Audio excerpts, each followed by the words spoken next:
Bismillahirrahmanirrahim. Assalamualaikum warahmatullahi wabarakatuh. Alhamdulillah wassalatu wassalamu ala Rasulillah wa ala alihi wa sahbihi wa mawalah wa la hawla wa la quwata illa billahi wa ba'du. Kita lanjutkan kajian kita, masih membahas kitab Bahjah Qulubil Abrar, kitab yang membahas tentang hadis-hadis pendek namun syarat dengan makna, dan kita sudah masuk pada hadis ke-35 tentang kebahagiaan orang-orang yang berpuasa. Kita baca hadisnya. An Abi Hurairah radhiyallahu anhu qala qala Rasulullah sallallahu alaihi wasallam kullu amal ibni adama yudha'afu al hasanatu bi asyri amsalha ila sab'umi'ati dhi'fin. Qala Allah ta'ala illa as-sawma fa innahu li wa ana azzibi yada'u syahwatahu wa ta'amahu min ajli lis-saimi farhatun inda fitrih wa farhatun inda liqa'i rabbih wa la khalufu famis saimi atyab indallah min rihil misk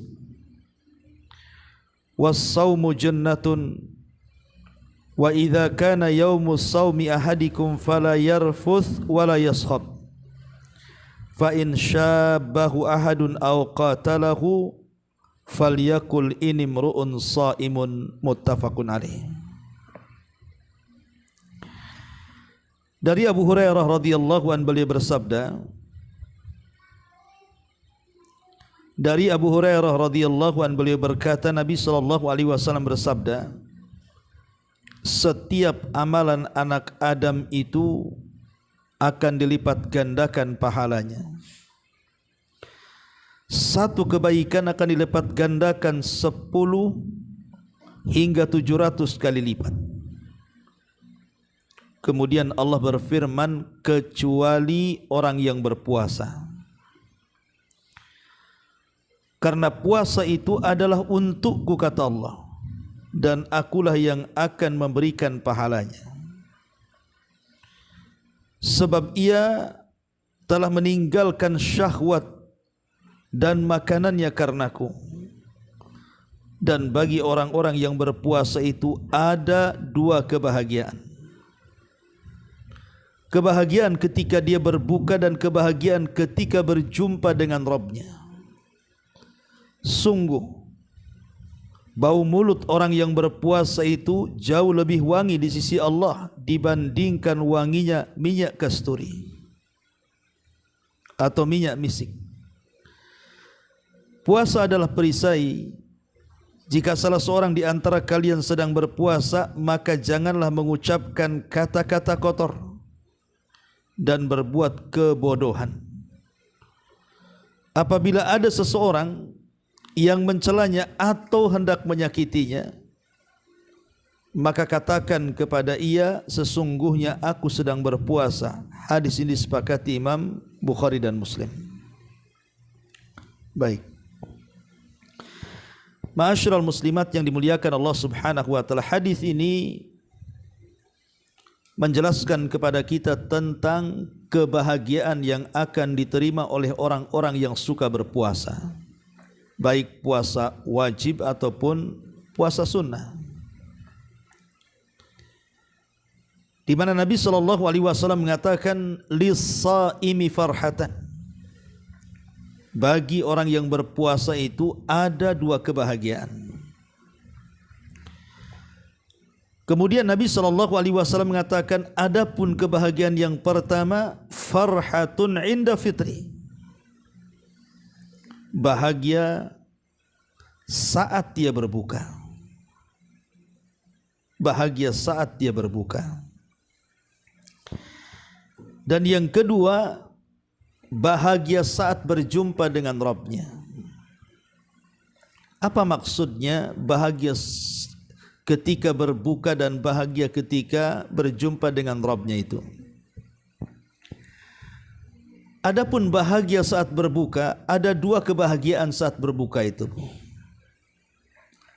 Pertama, bahagia secara naluri manusia, tabiat, di mana orang yang tertahan makan, minum, kemudian syahwat, tiba-tiba diizinkan untuk makan, minum dan melampiaskan syahwatnya kepada pasangan yang halal, maka tentu kita akan bahagia. Kita lihatlah ada orang-orang yang sedang kelaparan, kemudian ibu kasih makan, itu kan bahagia sekali tuh. Atau orang-orang yang sedang kehausan, ibu kasih minum, kan nampak bahagianya. Itu namanya bahagia secara tabiat manusia, naluri manusia. Kemudian bahagia yang kedua adalah bahagia karena Allah Subhanahu wa taala sudah memudahkan dia melaksanakan puasanya. Mulai dari terbit fajar sampai terbenam matahari, Allah mudahkan sehingga dia bisa menyempurnakan ibadah puasanya. Itulah bahagia saat berbuka namanya. Jadi saya ulang, maksudnya bahagia saat berbuka itu ada dua macam. Ada bahagia secara tabiat, ada bahagia secara syariat. Adapun bahagia secara tabiat, yang namanya tabiat orang lapar, pengen makan, dikasih makan, tentu bahagia. Orang haus dikasih minum, ya tentu bahagia. Itu namanya tabiat, Bu. Yang tadinya dilarang dari mulai fajar sampai maghrib, tiba-tiba diizinkan. Itu bahagia secara tabiat namanya. Adapun secara syariat, karena dia bisa menyempurnakan ibadahnya. Dia bisa menyempurnakan ibadahnya mulai dari terbit fajar sampai terbenam matahari. Allah mudahkan semuanya, sehingga tidak ada aral melintang yang menghalangi puasanya, dan dia pun bisa menyempurnakannya. Ini yang pertama, kebahagiaan yang akan diperoleh oleh orang-orang yang suka berpuasa. Adapun yang kedua, farhatun inda liqa'i rabbi, bahagia saat berjumpa dengan Allah. Apa kebahagiaan saat berjumpa dengan Allah Subhanahu wa taala? Ya tentu bahagia karena Allah yang mengatakan, wa ma tuqaddimu li anfusikum min khairin tajiduhu indallah huwa khairan wa a'dhama ajra. Apapun yang engkau berikan dari diri kalian dari kebaikan kepada Allah Subhanahu wa taala, pasti Allah akan membalasnya. Dan dia adalah sebaik-baik pembalas, dan dia adalah zat yang akan memberikan balasan yang sangat besar. Dan Allah juga mengatakan, yauma tajidu kullu nafsin ma 'amilat min khairin muhdhara. Pada hari setiap jiwa itu dia akan dibalas dari kebaikan amalannya. Dan pahala orang yang berpuasa itu tanpa batas, Bu. Pahala orang yang berpuasa itu tanpa batas. Allah Subhanahu wa taala mengatakan, innama yuwaffas sabiruna ajrahum bighairi hisabin. Sesungguhnya Allah Subhanahu wa taala akan membalas pahala orang-orang yang bersabar itu tanpa batas. Dan puasa itu inti daripada semua kesabaran.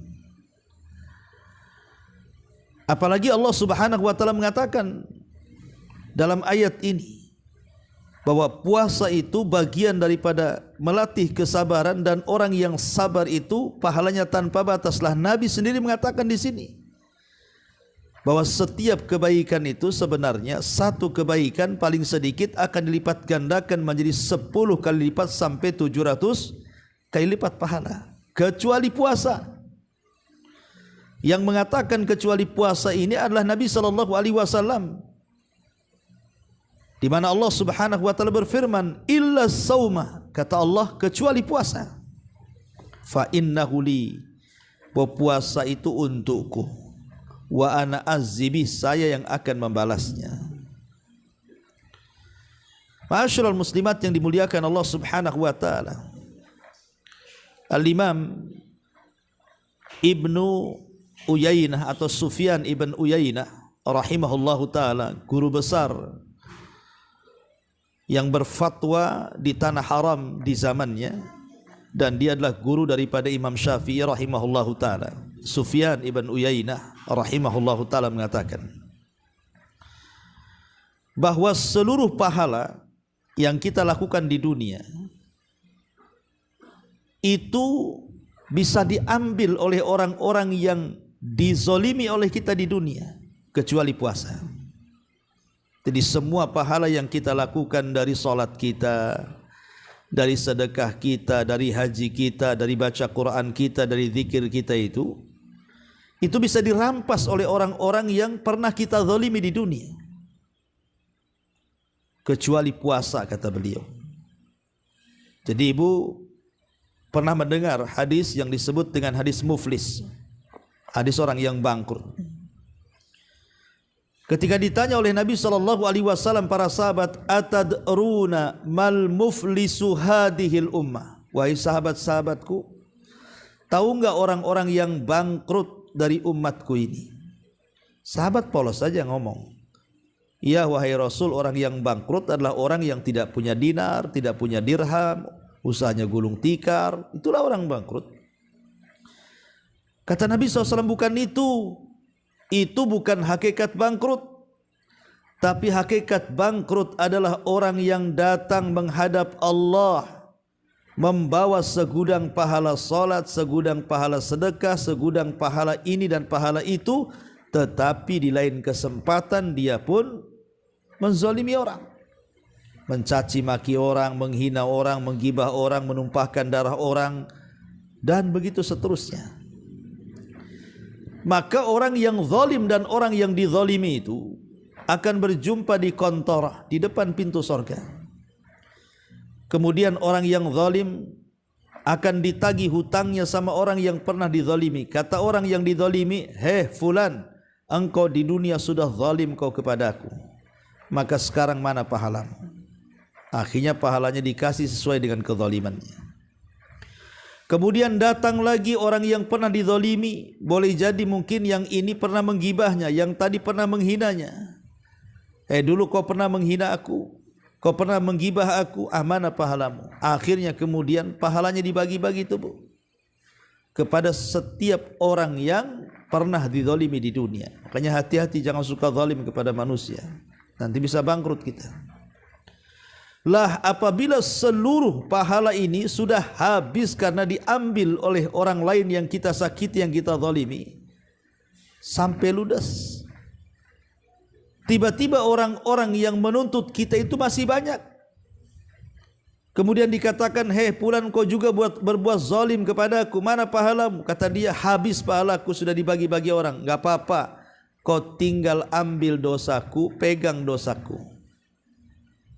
Akhirnya kemudian tertumpuklah dosa di punggungnya, sementara pahala hilang dibagi-baginya. Itulah orang bangkrut. Kalau dalam dunia usaha itu modalnya hilang, hutang pula tak terbayar. Ya. Lah ketika kemudian orang ini sudah pasrah karena pahalanya sudah tidak ada, sementara dosa orang pula ditanggung dia, dia pun lunglai, kemudian tidak semangat dan mengarah menuju neraka. Tiba-tiba Allah memanggilnya dan mengatakan, wahai fulan, engkau itu masih punya stok pahala? Kemudian Allah Subhanahu wa taala memperlihatkan pahala yang begitu besar. Itulah pahala puasa. Akhirnya yang tadinya dia sudah hendak melangkahkan ke neraka, balik kanan lagi, kemudian diarahkan oleh Allah ke dalam surga. Siapa yang menolong? Pahala puasanya. Itulah kata Imam Sufyan ibn Uyainah, semua pahala itu bisa dirampas oleh orang-orang yang pernah kita zalimi di dunia, kecuali puasa. Illa saum, kecuali puasa. La ya'khuduhul ghurama fil madzalim, bal yaddakhiruhu indahu lis-saimi fil akhirah hatta yudkhilahul jannah. Kata beliau Sufyan ibn Uyainah bahwa pahala puasa itu tidak mungkin diambil oleh orang-orang yang pernah berhutang. Orang-orang yang pernah berhutang karena kezaliman. Bahkan pahala puasa itu akan disimpannya di sisi Allah, kelak akan menjadi tabungan bagi hidupnya, dan dengan sebab itulah Allah mudahkan jalannya ke sorga. Kenapa? Karena pahala puasa itu pahala yang tak terbilang, tak terbatas. Karena dalamnya ada kesabaran yang luar biasa. Inilah makna daripada orang yang berpuasa itu memiliki kebahagiaan. Masya Allah Bu ya kan. Maka setelah kita membaca hadis ini, jangan malas untuk berpuasa sunnah. Karena puasa itu tidak mesti Ramadan saja. Karena ada orang yang berpikir puasa itu kalau datang Ramadan saja. Tidak. Puasa itu ada yang sifatnya harian, ada yang sifatnya bulanan, ada yang sifatnya tahunan. Ya Bu ya, puasa itu ada yang sifatnya harian, pekanan, bulanan, tahunan. Yang dilarang hari-hari untuk berpuasa itu tak banyak. Seperti Idul Fitri tak boleh puasa, Idul Adha tak boleh puasa gitu kan. Tidak banyak hari-hari yang dilarang itu. Justru lebih banyak hari-hari yang diperintahkan untuk puasa. Seperti namanya puasa harian, ada namanya Senin, Kamis. Setiap hari Senin puasa, setiap hari Kamis puasa kan itu ya. Puasa Daud ya, itu puasa harian, puasa Daud itu. Satu hari puasa, satu hari tidak. Satu hari puasa, satu hari tidak. Nah itu puasa Daud, itu sifat puasa harian namanya. Ada yang sifat puasa itu pekanan. Ya itulah Senin Kamis tadi. Itu pekanan tuh. Ya. Ada yang sifatnya puasa itu bulanan. Seperti Ayyamul Bid. Itu kan bulanan tuh. 1 bulan 3 hari.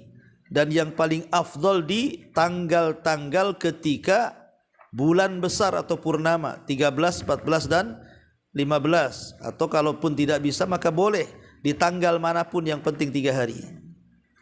Ataupun ada yang sifatnya puasa tahunan, seperti puasa Arafah, puasa Muharram, itu kan itu puasa Sya'ban, itu kan tahunan Bu. Jadi Allah mudahkan semuanya untuk berpuasa. Tiap hari kita bisa puasa. Yang dilarang berpuasa itu kan kalau puasa sendirian di hari Jumat, atau puasa sendirian di hari Sabtu, atau ketika Idul Fitri, Idul Adha.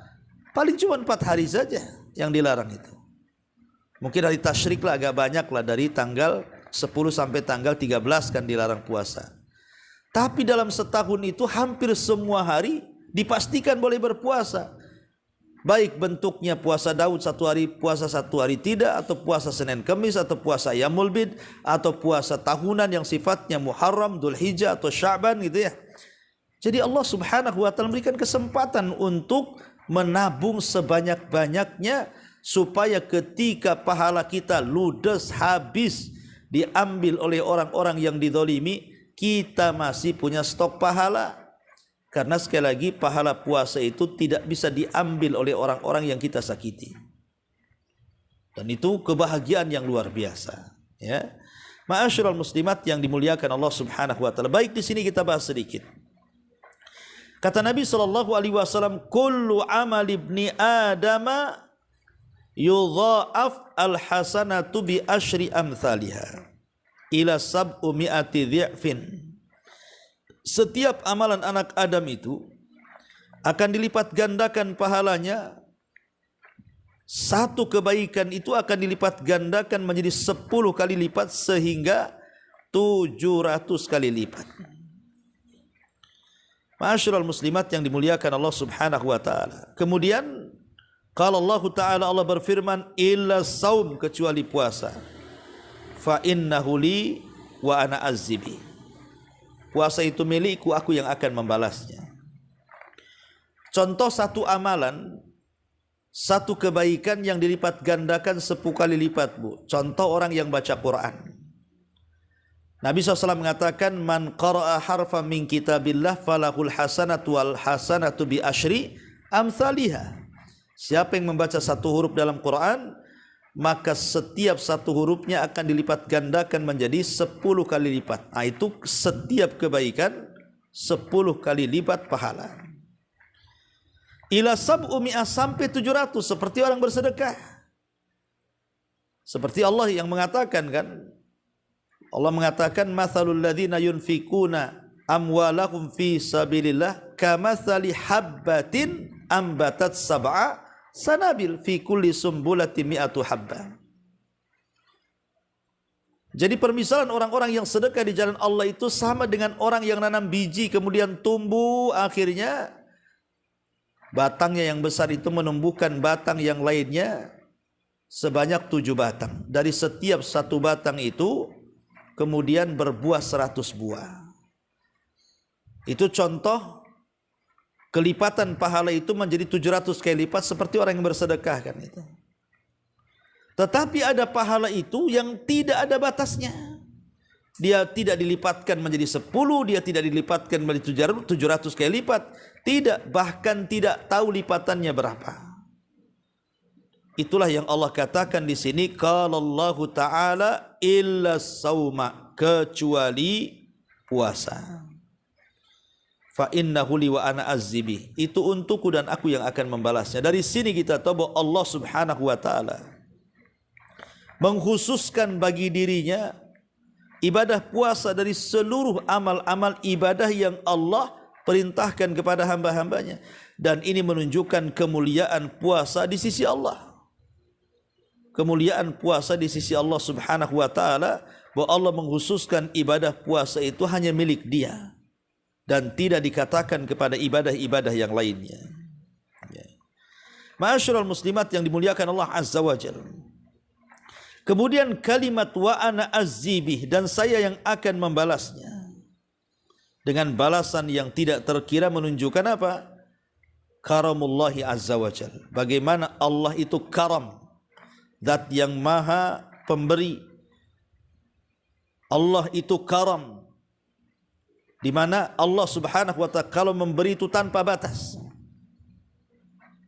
Ma'asyiral muslimat yang dimuliakan Allah Subhanahu wa taala. Kemudian juga kalimat di sini yada'u syahwatahu wa ta'amahu min ajli. Lihat bagaimana orang yang berpuasa itu meninggalkan syahwat makanan karena Allah Subhanahu wa taala.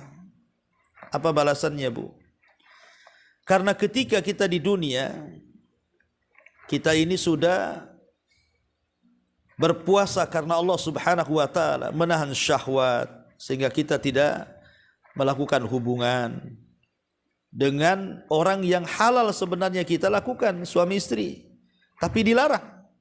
Ya. Kemudian kita dilarang untuk makan, padahal sebenarnya makan itu halal, minum juga halal, tetapi juga dilarang.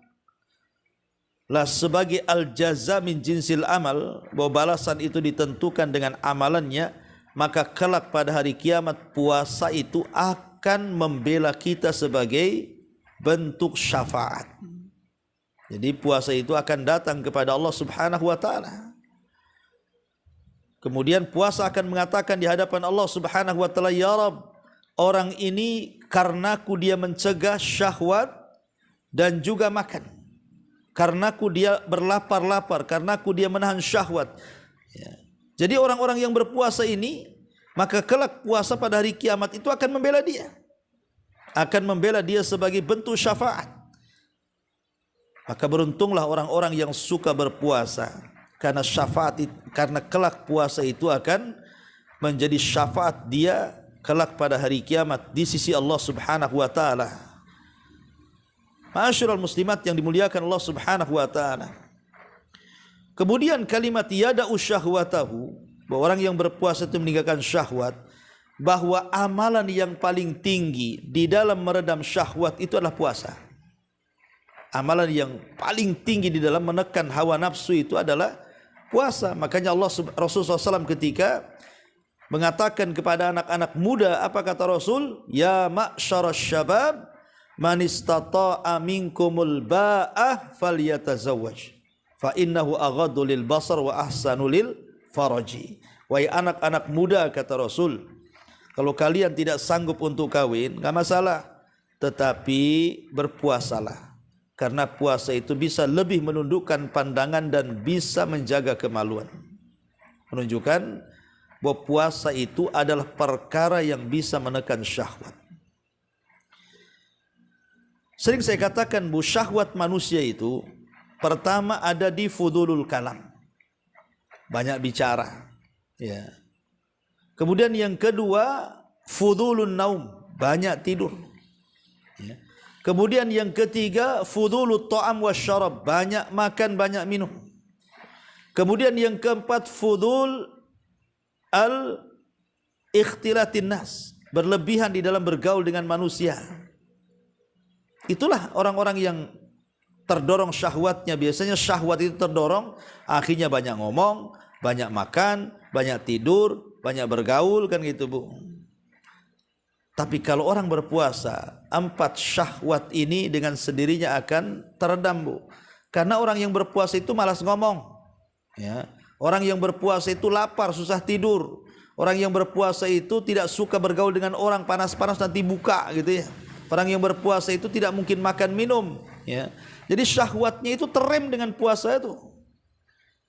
Lah dari sinilah maka Nabi SAW mengatakan lis-shaimi farhatan, maka sebagai balasannya karena dia telah meninggalkan syahwat makan dan minum karena Allah, maka Allah pun membalas perbuatan kita dengan puasa itu akan diberikan 2 kebahagiaan. Lis-shaimi farhatan, bagi orang yang berpuasa itu akan diberikan 2 kebahagiaan.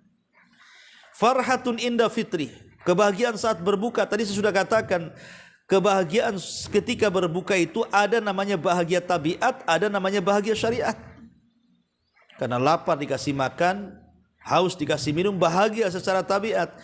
Dan dia bersyukur bahwa dia sudah bisa menyempurnakan puasa dan Allah mudahkan puasanya.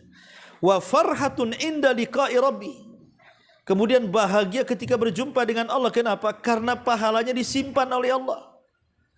Pahalanya tidak bisa diambil orang, hanya kita saja yang mengambilnya. Bahkan di sorga itu ada pintu khusus yang dimasuki orang yang berpuasa, namanya Royan, Bu. Pintu Royan namanya. Jadi khusus yang masuk dari pintu sorga itu namanya Royan, itu orang-orang yang berpuasa saja. Subhanallah. Dan dia akan mendapatkan pahala tanpa batas. Karena Allah yang mengatakan innama yuwaffas sabiruna ajrahum bighairi hisab. Ma'asyiral muslimat yang dimuliakan Allah Subhanahu wa taala, dari sini kita tahu bahwa besar sekali keutamaan orang yang berpuasa itu. Dapat bahagia di dunia dan juga dia dapat kebahagiaan di akhirat. Kemudian kata Nabi SAW, la khalufu fammi sha'im atyab indallah min rihil misk, bahwa bau mulutnya orang yang berpuasa itu, Bu, itu lebih harum di sisi Allah Subhanahu wa taala dibandingkan minyak kasturi. Subhanallah. Ini menunjukkan apa? Pengaruh puasa, Bu. Lihat pengaruh puasa itu sampai mulutnya mengeluarkan harum. Tentu di sisi Allah, Bu, bukan di sisi manusia. Kalau di sisi manusia tergantung sahurnya lah, Bu, ya. Kalau ibu sahurnya jengkol, ya kalau nguap bau jengkol. Kalau sahurnya pete, ya bau pete. Itu di hidung-hidung manusia yang menciumnya. Tapi di sisi Allah, walaupun sahurnya pete, tetap yang keluar kasturi. Walaupun sahurnya jengkol, tetap yang keluar kasturi. Itulah maksudnya. Dan ini pengaruh dari pengaruh puasa luar biasa. Ya. Ma'asyiral muslimat yang dimuliakan Allah Subhanahu wa taala. Kemudian Nabi SAW mengatakan was-saumu junnatun, puasa itu perisai. Puasa itu yang bisa membentengi kita dari neraka. Kata Nabi SAW, man shoma yauman fi sabilillah ba'adallahu wajhahu anin nari sab'ina kharifah. Kata Rasul, siapa yang berpuasa 1 hari di jalan Allah, maka wajah dia dengan neraka akan dijauhkan sejauh 70 musim atau 70 tahun perjalanan. Kira-kira, Bu, kalau ibu jalan kaki 70 tahun tak berhenti sampai mana, Bu? Sejauh itulah neraka dijauhkan dari wajah kita. Itu 1 hari puasa. Macam mana yang Senin Kamis, macam mana yang ditambah Daud, macam mana yang Ayyamul Bid, kemudian nanti juga ada Arafahnya, ada Muharramnya, ada Sya'bannya. Makin jauh lagi kita dari neraka. Makanya para ulama mengatakan orang yang mati dan dia sedang berpuasa dijamin masuk surga, Bu. Orang yang mati dan dia sedang beribadah puasa dijamin masuk surga. As-saumu junnatun. Puasa itu perisai antara kita dengan neraka. Wa idza kana, kemudian kata Rasul, wa idza kana yaumus saumi ahadikum fala yarfus wala yaskhab. Tetapi tentu kebahagiaan itu ada adab-adab saat berpuasa. Apa adabnya? Jangan yarfus, jangan yaskhab. Apa itu yarfus? Yarfus dan yaskhab itu artinya kata-kata kotor atau perbuatan-perbuatan bodoh. Jadi saat berpuasa itu jangan suka gibah, jangan namimah, jangan mengadu domba, jangan merendahkan. Stop lisan ini. Kalau badan berpuasa, lisan juga harus ikut berpuasa. Wala yaskhab, perbuatan bodoh. Ya. Ketika puasa, dihabiskan nonton TV, dihabiskan main handphone, dihabiskan main game, dihabiskan jalan-jalan, ngabuburit nggak jelas kan gitu. Jadi ada adabnya. Kalau bisa jangan sampai mengeluarkan kata-kata kotor dan berbuat kebodohan supaya dia atau kita dapat pahala besar, dapat dua kebahagiaan tadi.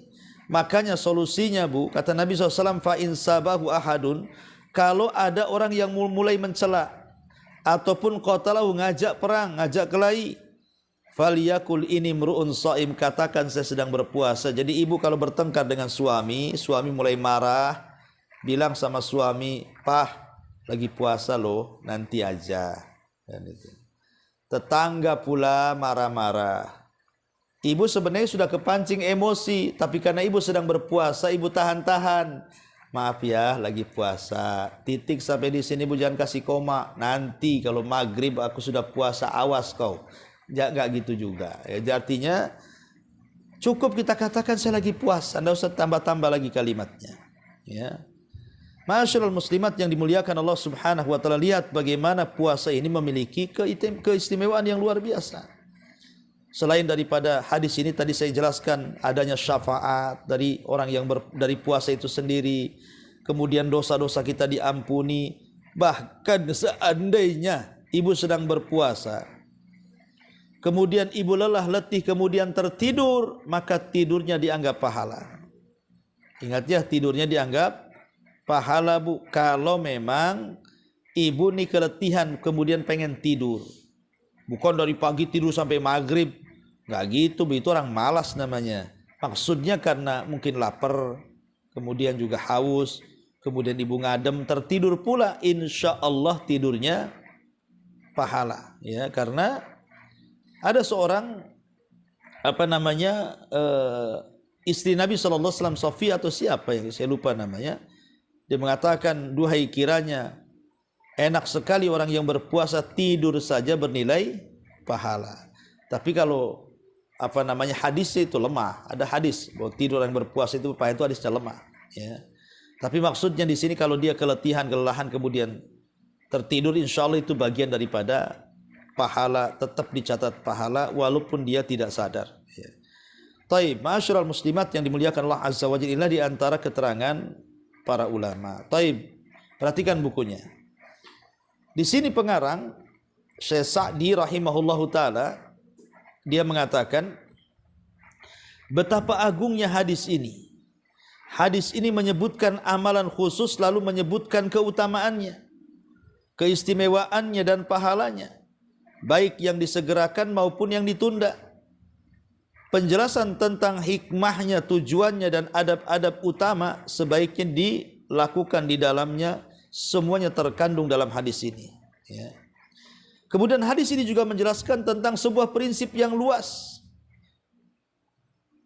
dan bahwasanya seluruh amal soleh itu berupa perkataan dan perbuatan yang tampak maupun yang tersembunyi, baik yang berkaitan dengan hak Allah atau hak hambanya, akan dilipat gandakan sebanyak 10 kali lipat sampai 700 kali lipat, bahkan sampai lebih. Nah, ini sebuah keutamaan juga kata beliau. Kemudian kata beliau, ini merupakan satu di antara bukti terbesar yang menunjukkan betapa luasnya karunia dan anugerah Allah terhadap hamba-hambanya yang beriman, yaitu ketika dia menjadikan satu dosa dan penyimpangan yang mereka lakukan akan dibalas dengan satu balasan saja, sedangkan ampunan jauh lebih besar daripada itu. Artinya kalau dosa ya satu balasan, tapi kalau amal soleh itu justru berbalas-balas, berlipat ganda balasannya, dan itu hikmah karunia yang kita syukuri. Adapun amalan kebaikan seseorang hamba, setiap satu kebaikan minimalnya dibalas 10 kali lipat, bahkan terkadang lipat gandakan dari itu dengan beberapa sebab. Satu, kekuatan iman. Orang yang beramal dan kesempurnaan keikhlasannya, maka semakin kuat iman dan ikhlas pasti semakin tinggi dan dilipat gandakan pahalanya. Yang kedua, amalan yang dilakukan memiliki manfaat besar, seperti mendanai jihad dalam ilmu, proyek-proyek agama yang bersifat umum, dan amalan yang kuat karena kebaikan, kekuatannya dan perlawanannya terhadap hal-hal yang bertentangan, sebagaimana yang beliau sebutkan tentang kisah orang-orang yang terjebak dalam gua. Ya, jadi disebutkan dalam kisah itu wanita pezinah yang memberi minum seekor anjing, maka Allah terima tobatnya, bayangkan, dengan keikhlasannya. Ya, akhirnya Allah masukkan wanita itu ke dalam sorga. Lah, puasa juga demikian. Kalau lakukan dengan ikhlas dan sabar, maka menjadi penyebab orang itu masuk ke dalam sorga, insya Allah. Ya. Masyaallah muslimat yang dimuliakan Allah subhanahu wa ta'ala, intinya bahwa hadis ini hadis yang agung sekali, hadis yang sangat besar sekali, bahwa setiap orang yang berpuasa mau sunnah mau wajib akan mendapatkan dua kebahagiaan. Kebahagiaan ketika saat berbuka, dan kebahagiaan yang paling besarlah saat berjumpa dengan Rabbnya. Wallahu a'lam bissawab. Ya. Taib, sebelum saya tutup Bu, kalau ada yang mau bertanya silahkan.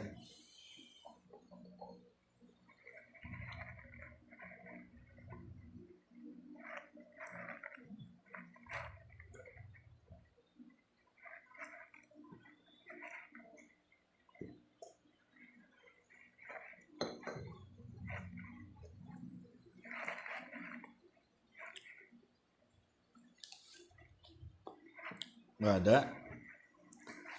Kalau nggak ada kita tutup. Subhanakallahumma bihamdika asyhadu an la ilaha illa anta astaghfiruka wa atubu ilaik. Allahu ta'ala alam. Assalamualaikum warahmatullahi wabarakatuh.